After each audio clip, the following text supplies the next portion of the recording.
Affected consistency से अगर हम अनअफेक्टेड कंसिस्टेंसी तक जा सकें, यानी कि मेरे को रिजल्ट मिले या ना मिले, मेरा अधिकार कर्म करने में, और अगर मैंने उस पर पूरी एनर्जी डाल दी तो मुझे कोई जिंदगी में हरा नहीं सकता। कि सक्सेस है या फेलियर है, दोनों सेमीफाइनल है, अभी फाइनल बाकी है। आप सफल हो गए, नहीं, फाइनल बाकी है। आप विफल हो गए, नहीं, फाइनल बाकी है। तो फाइनल को ढीला ढाला खेलते हैं या जोर लगा के खेलते हैं? पूरी जान डाल देते हैं। जिस दिन आपको ये समझ में आ गया ना कि हर रिजल्ट सेमीफाइनल है, तो आप अगले में और जान लगा देते हैं।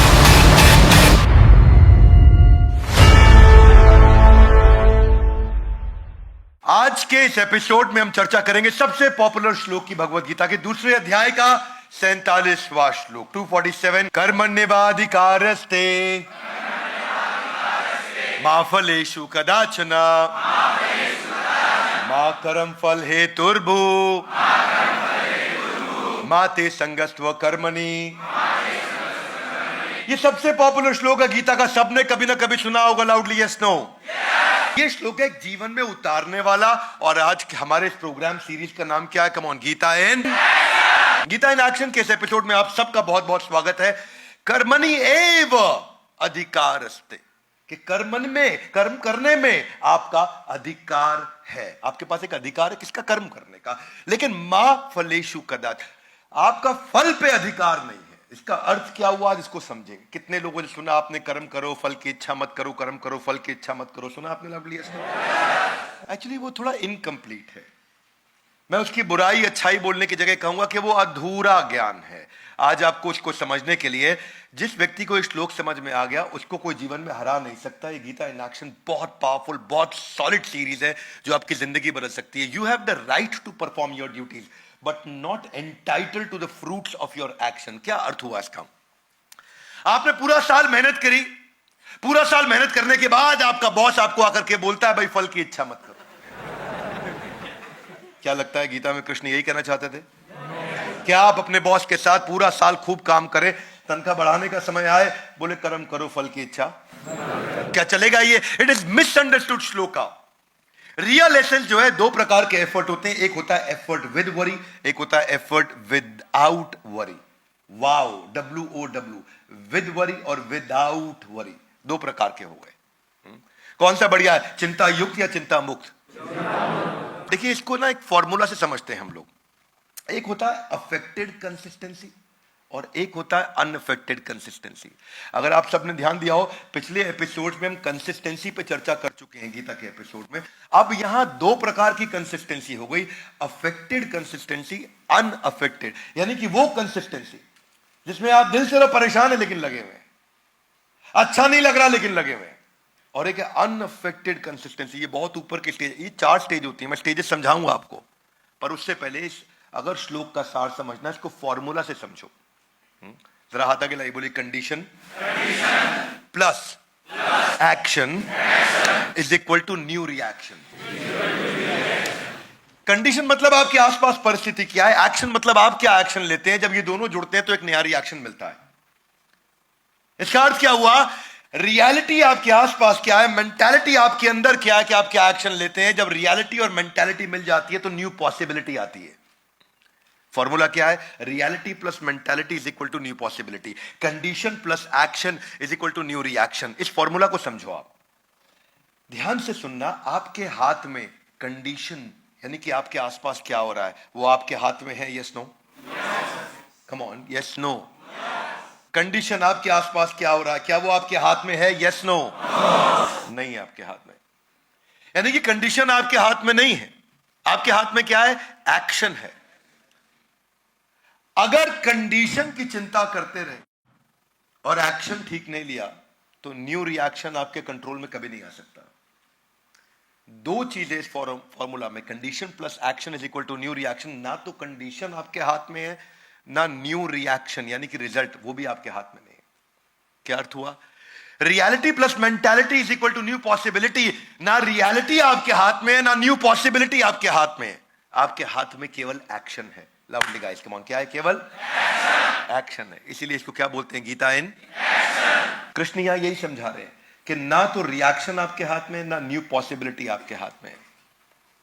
आपके हाथ में क्या है? एक्शन। एक्शन आपके हाथ में है। वही कृष्ण ने समझाया कि केवल इसी पे फोकस करो कि जब जब आप रिजल्ट की चिंता करते हो, don't get attach to the result. Result मतलब जो एंड आउटकम है, जो एंड आउट, जो बीच बीच में मिलता रहेगा आपको, एंड आउटकम मतलब बार बार मिलेगा। आपको चिंता किसकी करनी है? पर्पस की। जीवन का लक्ष्य क्या है? पर्पस की। पर्पस पे लगा रहूंगा। मैं आज आपको एक फॉर्मूला देता हूं, इसको बोलते हैं यूपीएससी फॉर्मूला, जो भगवान ने समझाया। यूपीएससी की तैयारी करी है किसी ने? यूपीएससी की जब तैयारी करते हैं तो बहुत तैयारी होती है। कृष्ण भी यूपीएससी की तैयारी करा रहे हैं श्लोक में। आधा गिलाई कैसे? यहां यूपीएससी का अर्थ है unaffected, peaceful, stable concentration. UPSC हाथ आगे लाइए। अनअफेक्टेड, दिल में है पीसफुल, स्टेबल कॉन्सेंट्रेशन, ये है यूपीएससी। ये बड़ी गहरी बात है भैया, इसको समझो। अनअफेक्टेड का मतलब क्या हो गया? मेरी कुछ भी परिस्थिति है, आसपास कोई भी कंडीशन है, अनअफेक्टेड, पीसफुल, स्टेबल कॉन्सेंट्रेशन। मैं लगा रहूंगा, लगा रहूंगा, लगा रहूंगा, लगा रहूंगा, लगा रहूंगा, लगा रहूंगा। वहां कृष्ण बोल रहे हैं आपके हाथ में केवल एफर्ट है, रिजल्ट आपके हाथ में कभी भी नहीं होगा। हाँ, आपने कभी भी बुद्धिस्ट मॉन्क या कभी साउथ ईस्ट एशिया में जो मॉन्क होते हैं, जब उनकी मॉनेस्ट्री के अंदर तीरंदाजी की प्रैक्टिस होती है, जरा मेरी बात को ध्यान से सुनना, वो जब तीर चला रहे होते हैं, आप तीर छोड़ने के बाद सामने मत देखो डार्ट पे वो कहां जाके लगाए, उनके चेहरे को देखो। उनके चेहरे को देख के अगर बुल्स आए हुआ है तो भी पता नहीं चलेगा, और तीर अगर बाहर निकल गया तो भी पता नहीं चलेगा। चेहरे को देख के समझ में नहीं आता उनके। वो इतना स्टेबल, इतना पीसफुल है। उसने तीर चलाया, छोड़ा, ठक, बाहर निकल गया, डिस्टर्ब नहीं है। दोबारा तीर चलाया, फिर छोड़ा, 100 में से 100 बुल्स आए, डिस्टर्ब नहीं है, वैसे का वैसा है। एक्साइटेड नहीं है, डिस्टर्ब नहीं है। वो कंसिस्टेंट है, अनअफेक्टेड है, और पीसफुल है, और कंसिस्टेंट एक्शन लेता रहता है। ये वाला जो माइंडसेट कृष्ण ने यहां पे दिया है, सक्सेस हो या failure, always remain same. This is the only formula to reduce your pain. It is the only formula to reduce your pain. देखो 4 प्रकार के एक्शंस हैं। सबसे नीचे कौन सा है? सबसे नीचे है कंसिस्टेंट इन एक्शन। ये क्या होता है कंसिस्टेंट इन एक्शन?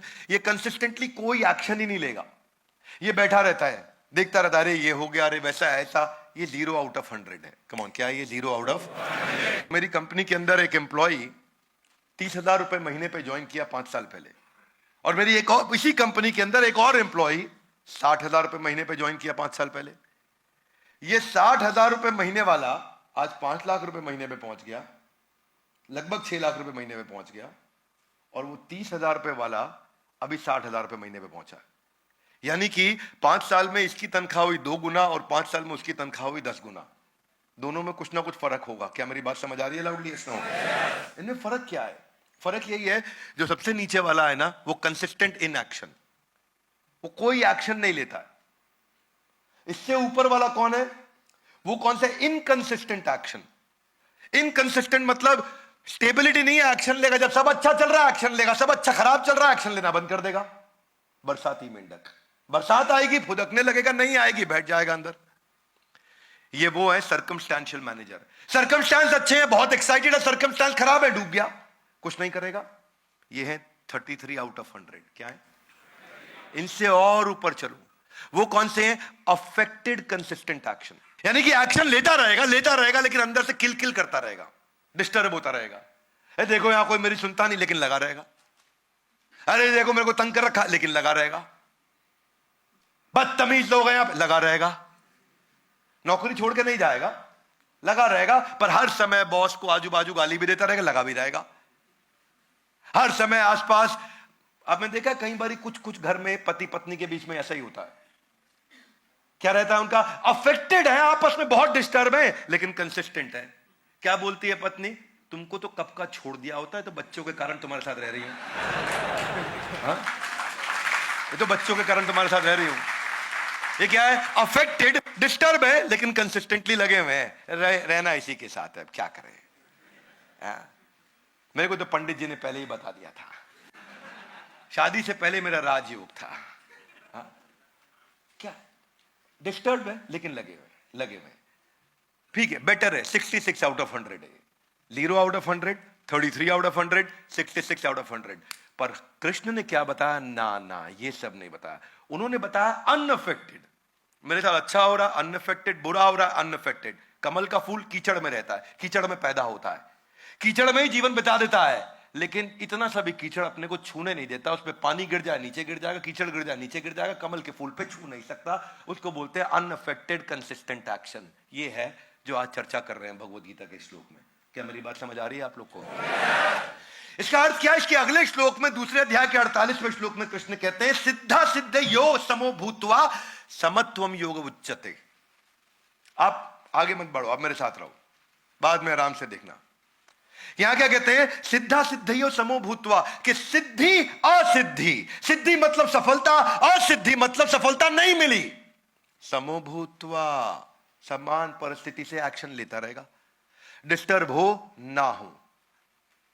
इसको क्या बोलते हैं? Unaffected consistent action. ये बड़ा गहरा श्लोक है भाई साहब। इस वीडियो को 2-3 बार आपको देखना पड़ेगा अगर आप इस वीडियो की गहराई को समझना चाहते हैं। अनअफेक्टेड कंसिस्टेंट एक्शन, मैं कुछ उदाहरण भी दूंगा आपको। ये जो इक्वानिमिटी है, that can save you from insanity, मतलब पागलपन से आपको ये बचा सकता है, क्योंकि आदमी डिस्टर्ब इसलिए होता है।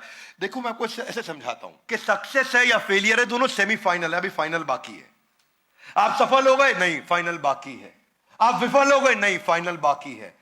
तो फाइनल को ढीला ढाला खेलते हैं या जोर लगा के खेलते हैं? जोर लगा के खेलते हैं कि पूरी जान डाल देते हैं? पूरी जान डाल देते हैं। सक्सेस आया, फाइनल बाकी है, पूरी जान लगानी है।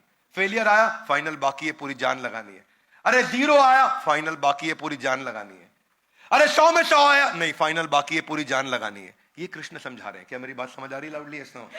ये एफर्ट को फोकस करना, ये एफर्ट को फोकस करना, क्योंकि कंडीशन आपके हाथ में नहीं है, केवल एक्शन आपके हाथ में है। और जितना अच्छा एक्शन होगा उतना अच्छा न्यू रिएक्शन होगा। क्या ये सारा मुद्दा? क्योंकि देखो, रियलिटी मेरे हाथ में नहीं है, मेंटालिटी मेरे हाथ में है। रियलिटी में को मैं नहीं बदल सकता, मेंटालिटी को मैं बदल सकता हूं। जितनी अच्छी मेंटालिटी होगी उतनी न्यू पॉसिबिलिटी होगी। अगर मेंटालिटी भी खराब और रियलिटी भी खराब तो पॉसिबिलिटी 100% खराब। यही कृष्ण समझा रहे हैं। कर्म करोगे, हो सकता है फल मिले, हो सकता है ना मिले, पर अगर कर्म नहीं किया तो पक्का हो गया फल। ये है दूसरे अध्याय का 47वां श्लोक। फल पे गौर करना। फल पे गौर करने का लाभ हुआ है किसी को? नहीं हुआ। हाँ, खाली न्यूटन को हुआ है। उसने फल पे गौर किया था, उसका फल नीचे गिरा तो हमारे को ग्रेविटी समझ। उसके अलावा किसी को फल पे गौर करने का लाभ नहीं मिलता है। Otherwise expectation is directly proportionate to frustration. जितनी ही एक्सपेक्टेशन रिजल्ट की उतनी ज्यादा फ्रस्ट्रेशन, क्योंकि रिजल्ट मेरे हिसाब से हमेशा मिलता नहीं, क्योंकि वो मेरे हाथ में है ही नहीं। कंडीशन नहीं है, एक्शन मेरे हाथ में है। इसलिए आप देखते हो ना कि अफेक्टेड अनअफेक्टेड कंसिस्टेंसी में यही फर्क है। एक होता है किल कंसिस्टेंसी और एक होता है किल इट कंसिस्टेंसी। किल देखा ना, कुछ लोग हर समय किल करते रहते, किल। माता पिता की सेवा करते, किल लगे हुए, लेकिन कंसिस्टेंट है, छोड़ा नहीं पिताजी को, लेकिन साथ साथ कुछ भी बोले जा रहे। सरकारी कंपनी में देखो, इतना दुखी सरकारी एम्प्लॉय अंदर से, इतना दुख, छोड़ क्यों नहीं छोड़ूंगा नहीं, सरकारी नौकरी है भैया, छोड़ूंगा नहीं। कंसिस्टेंट है, लेकिन क्या है? अफेक्टेड है अंदर से, है कि नहीं? डिसएंगेज्ड एम्प्लॉय आपको हमेशा कंपनी में से मिलेंगे। यही है श्लोक। सिद्धयो असिद्धयो, सिद्धि हो या असिद्धि हो, आपको सफलता हो असफलता हो, बस जिस दिन ये समझ में आया ना, 100 आउट ऑफ 100 जो बुद्धिस्ट होते हैं वो समझते हैं कि अगर किसी की मृत्यु हो भी गई तो वो एक बड़े चक्र का छोटा हिस्सा है। वो बड़ी से बड़ी चीज से भी कभी डिस्टर्ब नहीं होते। ये है UPSC, unaffected peaceful consistent action. Come on, one more time, unaffected peaceful consistent action. बाहर से अनअफेक्टेड, अंदर से पीसफुल कंसिस्टेंट एक्शन। यह है गीता इन एक्शन। शबरी जो थी वो कितना सुंदर उदाहरण है इसका। हाथ अगला, कैसे? देखो, ऐसे कि ऋषि मातंगा जो थे, जब उनका देहांत होने लगा तो वो शबरी को बोल के गए कि वेट करना, प्रभु राम तुमसे मिलने के लिए आएंगे। शबरी बोली अच्छा। शबरी बोली ठीक है, मैं तैयारी करती हूं। वो ये नहीं बोली कब दर्शन होंगे, कब आएंगे, कोई डेट बता के गए नहीं, टाइमलाइन दे के गए, कैलेंडर ब्लॉक कराया नहीं, महीना बताया किस महीने में आएंगे, साल बताया नहीं। शबरी 4 चीजें रोज करती। सड़क को धोती, उस पे फूल गुलाब के पत्ते बिछाती, आरती की थाली तैयार करती और उनके लिए भोजन फल इत्यादि तैयार करके रखती। आज प्रभु राम आएंगे, आज प्रभु राम आएंगे, आज प्रभु राम आएंगे। 1 साल, 2 साल, 3 साल, सड़क धोई, फूल बिछाए, आरती की थाली तैयार करी, फल फूल रख लिए। सड़क धोई, खूब सारे फूल बिछाए, आरती की थाली तैयार करी, फल फूल तैयार की, 4 काम रोज करे। इसे क्या बोलते हैं? अनअफेक्टेड। नहीं आए, आए कोई बात नहीं, विद और विदाउट कोई बात नहीं। क्या है? Unaffected peaceful consistent action. और वही अनअफेक्टेड पीसफुल कंसिस्टेंट एक्शन 40 साल के बाद अचानक उनको 2 आदमी दूर से आते हुए दिखाई दिए, और उस दिन शबरी ने देखा और वो उछल पड़ी, बूढ़ी शबरी, और भागी कि मेरे प्रभु राम आ गए हैं। और वो 40 साल के बाद जब आए तो उनको दर्शन दिए। वो एक्साइटमेंट के अंदर जूठे बेर खिलाए, और जूठे बेर जिनको स्वयं श्री राम की स्वीकृति मिली। इसी को बोल रहा हूं, कंडीशन कुछ भी हो, जब कंसिस्टेंट एक्शन होता है तो न्यू रिएक्शन अपने आप हमारे फेवर में आ जाता है। यह है भगवद गीता का दूसरे अध्याय का 47वां श्लोक, कि सिद्धि या असिद्धि कर्म करेंगे, हो सकता है फल मिले, हो सकता है, क्योंकि कर्मण्य एवाधिकारस्ते, आपका अधिकार है कर्म करने पे, मा फलेषु कदाचन। पर इसके चक्कर में कई लोग क्या सोचते हैं? वो सोचते हैं कि भाई जब कर्म का अधिकार है, फल मुझे पता नहीं मिले नहीं मिले तो छोड़ो, कर्म करने की जरूरत ही नहीं। उसको भगवान ने पहले ही बोले, इस चक्कर में नहीं पड़ना भैया। क्या बोला? मां कर्म फल हेतुर्भु माते संगस्त्व कर्म। ये मत सोच लेना कि अब कर्म ही नहीं करूंगा।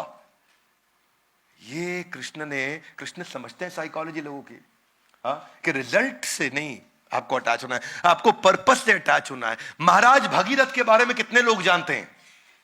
सुना है नाम आपने उनका? महाराज भगीरथ कौन थे? उनको उनके गुरु ने बताया कि अगर तुम पूर्वजों की आत्मा को मुक्ति दिलाना चाहते हो तो तुमको गंगा जल की आवश्यकता पड़ेगी। गंगा थी नहीं, मां गंगा का वो आवाहन करना चाहते थे, इन्वोक करना चाहते थे मां गंगा को, पर मां गंगा थी नहीं। और ऐसा बताया गया कि मां गंगा अगर आ भी गई तो उनसे पूरी धरती डूब जाएगी। तो उन्होंने कहा मैं तपस्या करता हूं, मैं भगवान शिव को प्रार्थना करता हूं, ब्रह्मा जी अगर अपने कमंडल से गंगा को छोड़ दें तो धरती डूब जाएगी। वो तो अपनी जटाओं के अंदर भगवान शिव ने उनको समा लिया था, इसीलिए गंगा के साथ। तो वो तपस्या करने निकले, और उन्होंने कई महीनों सालों साल महाराज भगीरथ ने तपस्या करी, खूब तपस्या करी, पर शिव जी आए नहीं। शिव जी आए नहीं। इसको क्या बोलते हैं? इसको बोलते हैं increased effort with every failure. One more time, come on. क्या? Increasing effort with every. इसको क्या बोलते हैं? इसको बोलते हैं इंक्रीजिंगली अनअफेक्टेड कंसिस्टेंट एक्शन। मतलब हर बार कंसिस्टेंट एक्शन लूंगा, लेकिन अगली बार और ज्यादा लूंगा, फेल हो गया और ज्यादा लूंगा, फेल हो गया और ज्यादा लूंगा। कई महीनों तक तपस्या करने के बाद फिर भगवान शिव नहीं आए, कई सालों की तपस्या करने के बाद नहीं आए, उन्होंने तपस्या बढ़ा दी। अब एक अंगूठे के बल पे खड़े हो गए महाराज भगीरथ, और एक अंगूठे के बल पे खड़े होकर तपस्या करने लगे। भगवान शिव प्रसन्न हुए, वो आए, उनकी कठोर तपस्या के कारण माँ गंगा यहाँ आ सकी। इसीलिए आज भी उनके इस प्रयास को भगीरथ प्रयास के नाम से जाना जाता है। इसको बोलते हैं इंक्रीजिंगली अनअफेक्टेड कंसिस्टेंट एक्शन। जिस व्यक्ति ने ये साइंस को पकड़ लिया, ऐसे व्यक्ति को कोई फेल ही नहीं कर सकता, क्योंकि वो फेल कभी होता ही नहीं है।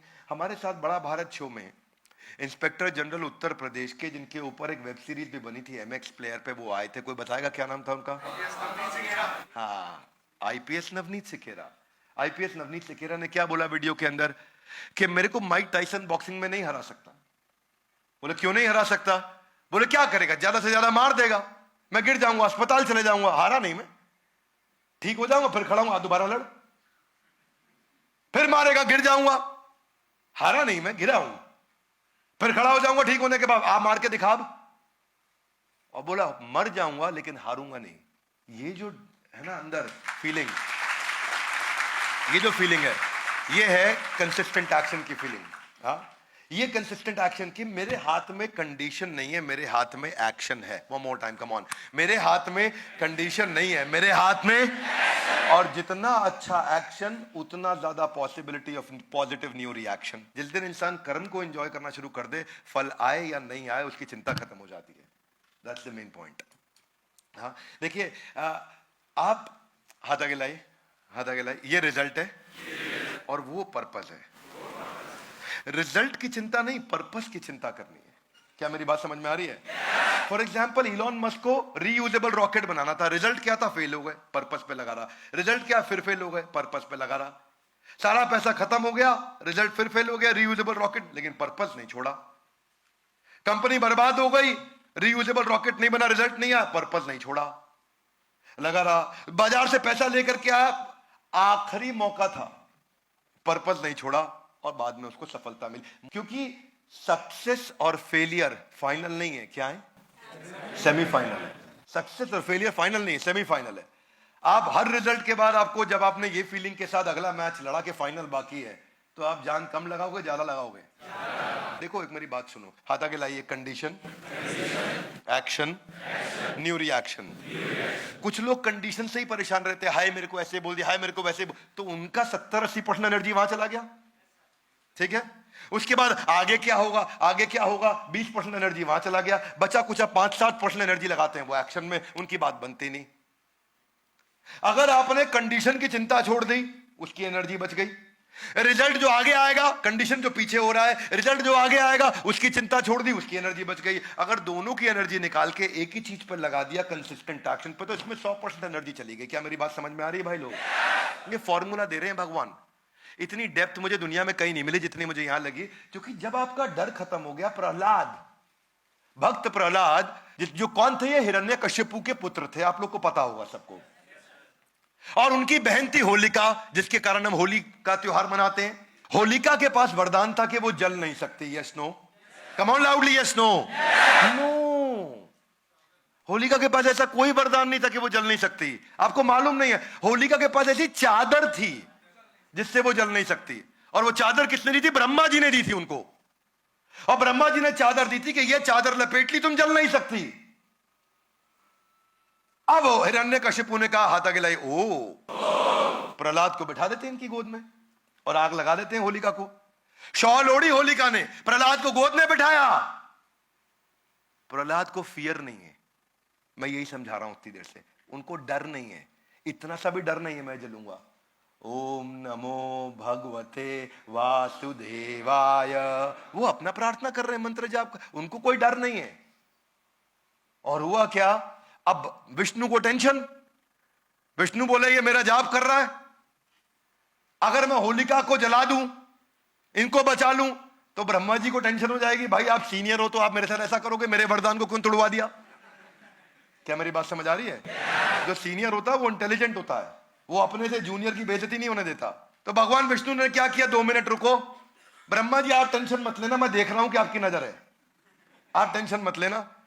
उन्होंने क्या किया? उन्होंने अपने दूसरे जूनियर को बुलाया, वरुण देव को, बोला तू थोड़ा हवा तेज चला।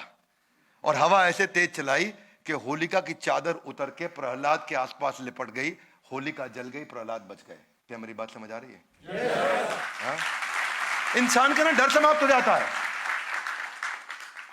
ये जो जिस दिन आपका ये एनर्जी कंडीशन से और आने वाले रिएक्शन से खत्म होकर के निकल के पूरी बचा के फोकस इस पे आ गया, अगली बार वो क्या सोचे? होलिका निपट गई, कोई बात नहीं, ऊपर से फेंकते हैं उसमें भी बच गए, हाथी चढ़ाते हैं उसमें भी बच गए। बोले मैं नहीं छोड़ूंगा, अब मैं आता हूं। हिरण्यकशिपु, फाइनल तो विलन लास्ट में ही आता है ना, अमरीश पुरी, मोगैम्बो खुश हुआ, तो हिरण्यकशिपु लास्ट में आ गए। बोले किधर है विष्णु? बोला यत्र तत्र सर्वत्र। बोले खंबे में, हाँ खंबे में, और खंबा तोड़ा, नरसिंह अवतार बाहर आ गए। हिरण्यकशिपु को लग रहा था कि भाई कोई टेंशन नहीं, इनको देख लूंगा मैं, क्योंकि मेरे को ब्रह्मा से वरदान मिल चुका। नरसिंह भगवान ने खत्म कर दिया हिरण्यकशिपु। मरते वक्त उसने कहा तो ब्रह्मा जी का वरदान टूट गया? बोला नहीं नहीं, ब्रह्मा जी का वरदान नहीं टूटा। बोला कैसे नहीं टूटा? बोला ब्रह्मा, बोला तुमको क्या वरदान दिया?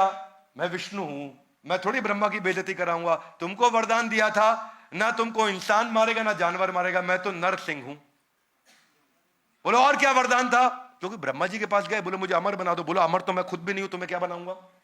बोला ऐसा करो ना मैं दिन में मरूं ना रात में मरूं, बट नो प्रॉब्लम, ये वरदान ले लो।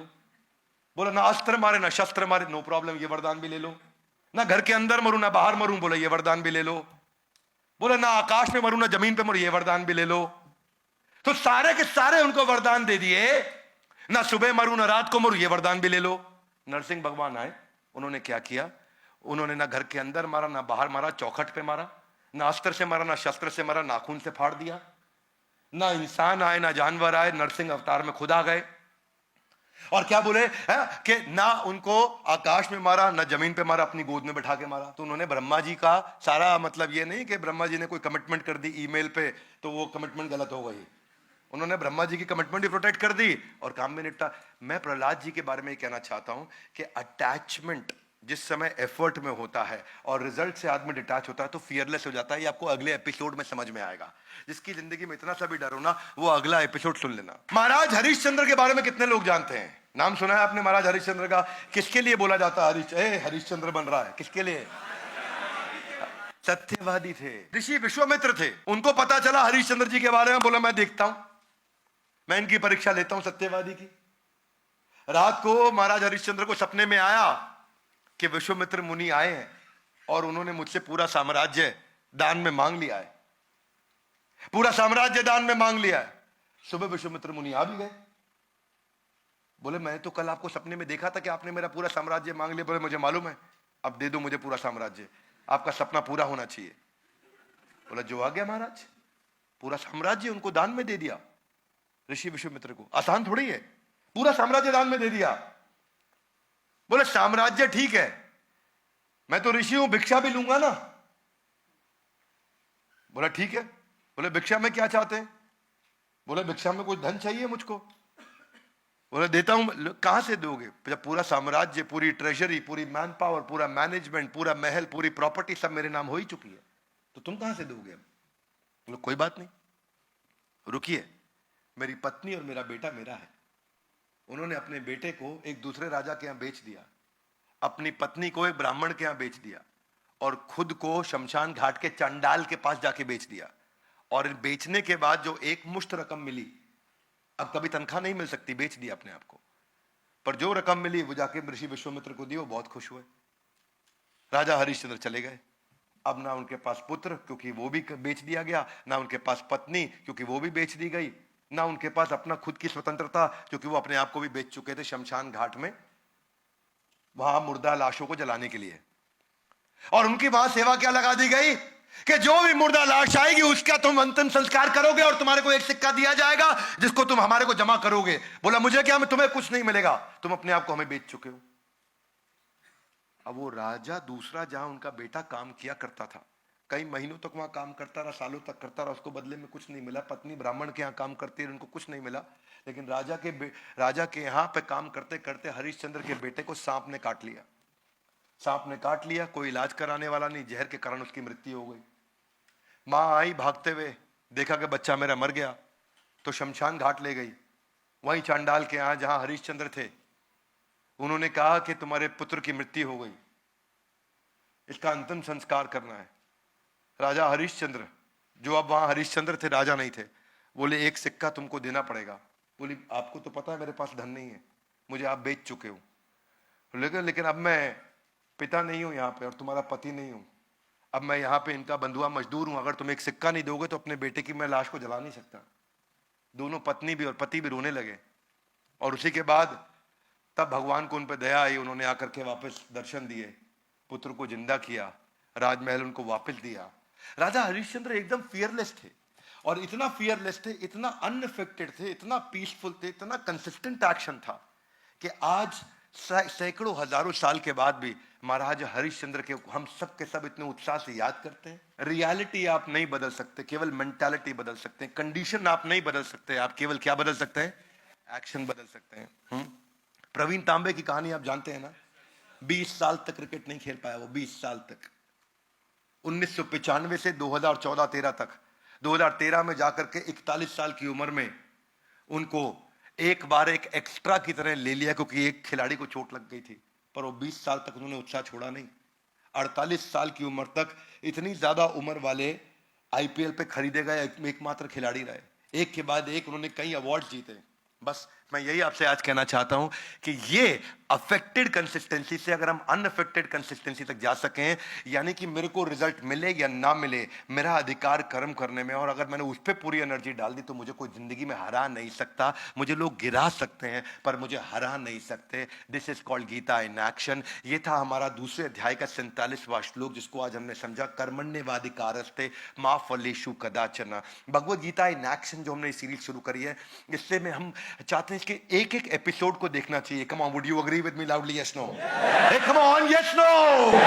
एक एक एपिसोड को आके देखना चाहिए। हर एपिसोड में बहुत गहराई है, हर एपिसोड में बहुत पावरफुल मैसेज है। हमारे साथ जुड़े रहने के लिए, इस वीडियो को अपने सही मित्रों तक पहुंचाने के लिए आप सबका हृदय की गहराई से प्रेम पूर्वक बहुत बहुत थैंक यू वेरी मच।